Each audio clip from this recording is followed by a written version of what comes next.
Growing up, I was the sixth of 6 children in a blended family. Think Brady Bunch. Think Cindy without the curls and without the pearls. You can imagine how hard it was to get my voice heard at the table, especially at the dinner table. I had to have some power play, some way to wield power. So I did the only thing I could think of. Every night at dinner, we would all sit down, everybody got served, and my siblings would gobble up their food, and the rule was you had to wait until everybody was done before you could leave the table. Slowly, intentionally, bite by bite, I ate and enjoyed my food thoroughly. But I paid for it. Today we're going to discuss the table, the power in our community, and what it means to have a seat at the table. Before we look at the table, though, we want to know who's at the table, who's not, and why. So we are going to break it down generationally. And roughly it breaks into 4 generations. You have the traditionalists, you have the baby boomers, and the traditionalists were generally born 45 and before. The baby boomers were born 1946 to 1964. You have the Gen X-ers, who were born from 1965 to 1976, and the Millennials, who were born beginning in 1977, carrying through the 90s. Dubbed the greatest generation by Tom Brokaw, it's actually a mix of several generations, the GI generation and the silent generation. They were reared in the wake of the Depression. Some even fought in World War II. They came of age either in World War II or during the McCarthy era. They were known for hard work. Their characteristics were great character, integrity, and sacrifice. Many of you who are rabbis eulogize them today and probably lament that they will likely be the last generation that you refer to as sacrificing for their families in our community in this country. They work to create a greater sense of opportunity for their children and grandchildren, and they literally built this country into a superpower. Next, you have the baby boomers. The baby boomers are the original "it's all about me" generation. There are over 76 million of them. They are the largest purchasing demographic in our country. They are powerful. They came of age during the rise of the counterculture movement, as well as Vietnam and Watergate. They were very virulently anti-establishment, and now they are the establishment. Many of them are not interested in retiring. They took a look at their 401ks in 2008 and saw that it was a 201k and said, I feel pretty good. I think I'm going to keep working into my 70s and beyond. Next, you have the Gen Xers. The Gen Xers, interestingly enough, a majority of the people in this room are likely Gen Xers. That being said, we are only 44 million, by far the smallest generation in the workforce today. Latchkey kids, children of divorce. We are known and described as independent and yet cautious. We are products of bad Hebrew school experiences. We grew up in the age of disco, plaid, corduroy pants, bell-bottom jeans, and we're still recovering from all of it. We're described as cynical, skeptical, sardonic. And to that we say, really? So what? Then we get to millennials, Gen Y, Gen Z, echo boomers. There are well over 75 million of them. They are very segmented. They are the most benchmarked, diagnosed, evaluated generation to date, ADD, ADHD, any other Ds you can imagine. Many of them came of age during the rise of the web, although I can picture some of them were probably texting in utero as well. Simply put, they're hardwired completely differently than we are, than any generation up until this point. While other generations use technology, this generation breathes technology into everything that they do. They are cosmopolitan, global, well-networked. They are goal-oriented and task-oriented, which is not easy considering the level of ADD and ADHD that they have. Jewishly, they're the engagement generation. At Birthright Israel, we used to call them the gift that keeps on giving. And please, give me more, because I won't come if it's not free.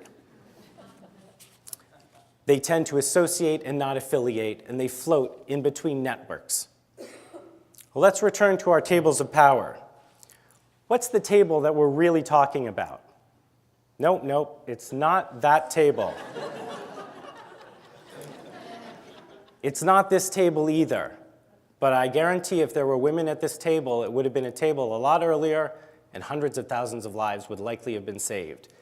So, how about this table? This looks more like it. You've got a boomer, 2 Gen Xers, and a millennial. I like the look of this table. But really, what are we talking about when we talk about the tables? We're talking about 2 tables of power in our community. That of philanthropy, and that of our Jewish communal institutions, the organized Jewish community. Let's begin with the table of philanthropy. As you know, I work at a family foundation, and part of my job is working at integrating and engaging the next generation of trustees into the family's grant-making legacy. It's not easy. The people at the table are so worried about the upcoming generations, right? This is a table that we know less well, but it's a table that's absolutely crucial to the future of our community. So who is at the table? Well, generally you have the greatest generation and you have the boomers, and they are freaked out. They are worried desperately that the next generations might not be interested in what they're interested in. They might not be able to engage in what they're engaged in, right? The boomers are saying, we're done. We're ready to move on. We want to leave this legacy, but you have an issue. The Gen Xers are the sandwich generation. They're taking care of their children. They're taking care of their careers. Maybe they're taking care of parents and maybe grandparents as well. They don't have the time to commit to the process. They don't have the time to commit to the responsibility. And what about the millennials? The millennials, they're all over the place. They don't live where they grew up. They might not even be around to be engaged. And they might even say, Bobby and Zadie, I love you so much. I am so not interested in global Jewish peoplehood. I'm not interested in Jewish identity. I'm not interested in Jewish education. Now, if you want to talk to me about poverty, about literacy, about eco-justice, I'm all in. So they might even opt out. So this reflects a trend. You can see one of the trends in foundations now where they're making choices at the greatest generation and boomer level. Some are doing what's called a spend down or a sunsetting of their foundation. Massive investments in projects that they care about, knowing that it will be the end of their family's legacy in this area. Others are still struggling and thinking about ways to engage the next generation. Let's turn to a table that's a little bit more familiar to us, okay? The Jewish communal table, the Jewish organized world. I have 2 words for you: succession planning. Or another 2 words, looming fashla. Or one of my favorite new terms, the silver tsunami, okay? This has to do with the boomer generation very much directly. Who is sitting at the table currently? Well, the greatest generation is no longer engaged. We like them for their legacy and endowment gifts, but we're saying, you know what? Time to move aside. You've been doing this a long time. That's what they're being told. With the boomers, there are multiple scenarios. On the professional end, you have the executive directors, most of whom we know are male, are either one of 2 things: unceremoniously retired before they're ready and told that they will be retired, or they're hanging on too long, they're there a decade too long, and they have no plan to end anytime soon because they feel great. They're living into their 70s and will live into their 80s and 90s. On the chair side, on the lay side, you have chairs and executive committees. The number 1 fear of any layperson is executive turnover on their watch. So We'll just leave it for the next people to worry about. Where are the Gen Xers? Gen Xers on the professional side are generally mid to high level, COOs, number twos, waiting in the wings. They're sort of standing there and no one's talking to them, saying, we're investing in you, we believe in you, we're grooming you. They're standing around saying, anyone? Anyone? Bueller? And what they're doing is they're either opting out and looking for other opportunities, or they leave the field entirely. And they have what I would call, in our economic malaise, a constant, permanent financial existential angst, a fear of never being able to retire, to never have enough money to afford to send children to day school and camp and live the Jewish life that we all know about and want to live. On the lay side, again, many of them either serve on boards for a very finite amount of time and rotate off, or they're just too busy to do it.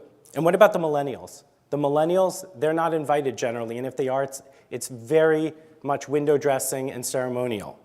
They're misunderstood as a generation about their effectiveness, about their ability to produce.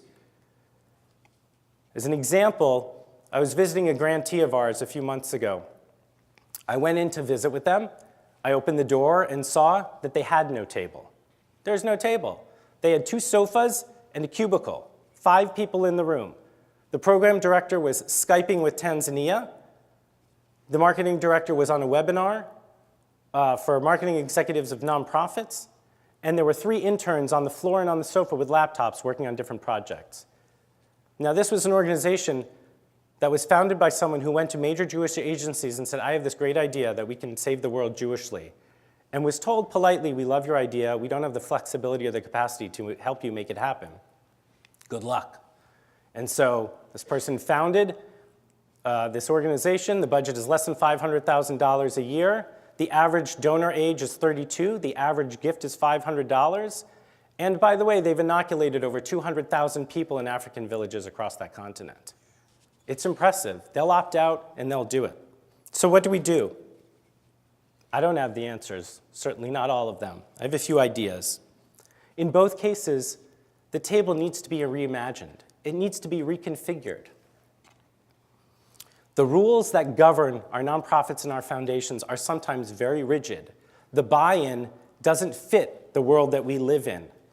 Whether it's large gifts to get on the board or fundraising, or whether it's the rigid in-person meetings that you have, the laws that state you need to commit X and Y and Z at a philanthropy in order to be able to serve. So what should we do? We change the rules. We have to change and flex and be flexible and adapt to the times that we live in.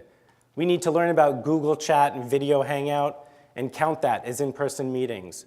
We need to have flexible digital portals where you can vote and do work for these boards in between the meetings and not just during the meetings.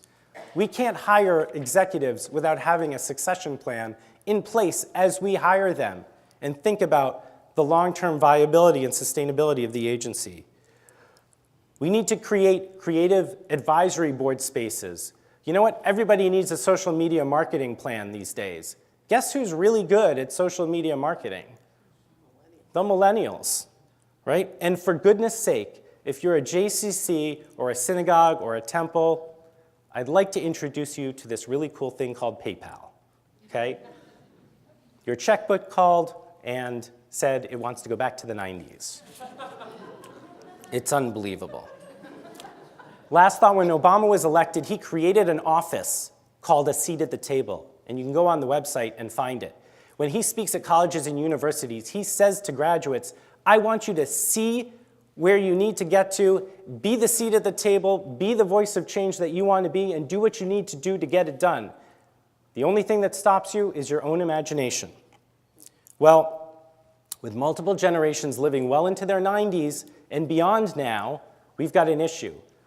All of our community's obsession and fear surrounding dwindling numbers and engagement and identity actually could be realized if we don't think about how to change what we do.